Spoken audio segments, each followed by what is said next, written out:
you expect the impact on U.S. farmers to be from the Chinese 84% tariff imposition? Well, we're looking at that every day. We have teams across the government, whether it's USTR or Commerce or Treasury, of course USDA. We've got teams that are literally hour by hour watching that. This president has a vision of realigning the American economy to ensure that we are putting America first. I know y'all have heard me say this, but I think it's worth saying again that for decades we have lived under a tariff regime. It just hasn't been an American tariff regime. And this president has been resolute that he is going to fix it. So while we're in this period of uncertainty, and yesterday obviously was a great day. Today we're a little bit down. We'll see a little bit more movement and adjustment by the market as we move forward. But for the farmers and the ranchers, I spent time with 2 big groups last night. I'm on the phone constantly. I was on with 10 governors right before I came over to the White House this morning on a Zoom. We're in constant communication for our row crop farmers, especially for our wheat and sorghum, et cetera. We believe that these changes will, in short order, create unlimited and unprecedented prosperity for these farmers. But if not, the USDA is there in the short term to ensure, just as we did in term 1, that our farmers are taken care of. Thank you. How surprised were you by the pause in tariffs? You know, I wasn't surprised. I think that the president is extremely involved and very intentional in what he says, what meetings he takes, what phone calls he has, and the conversations were ongoing. And you saw yesterday what happened, and it was a good day. But again, it's just one more step toward that prosperity and that realignment of the American economy. I'm sure we'll talk about it at length in the cabinet meeting in just a minute. Thank you. Rollins, yes, sir. about potential aid packages for American farmers and egg producers if you need to. And specifically, you said now just you hope you won't have to do it. You hope That's the market right. conditions. But if you do have to do it, what kind of timeline are we talking about? How quickly would that be sort of on the president's desk?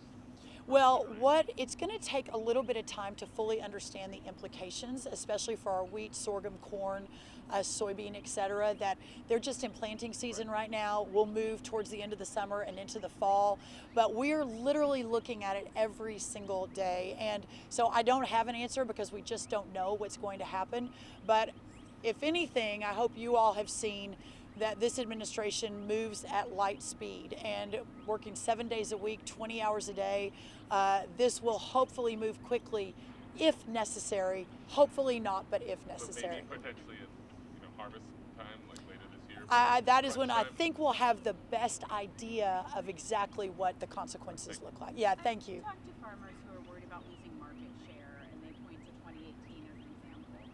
What would you say to their concerns? Well, first of all, let's fully understand that the 2018-2019 deal with China was a really good deal. But what happened is we didn't stay for that contiguous second term, and the Biden administration did not hold China accountable to what it was that was in the deal. So there are some mitigating factors there that I think are really important for everyone to understand. But having said that, let me shift to today. This is a completely different environment, a completely different set of facts and circumstances that, again, ultimately we believe will have a massive positive effect for all of our farmers. You combine that with the fact that under Joe Biden, inputs went up 30% for our farmers and ranchers. I think that was across the board perhaps, but especially in ag where I'm looking, at a time where our trade deficits increased $49 billion.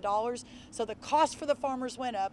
Our goods were not being sold around the world as they were under Trump 1.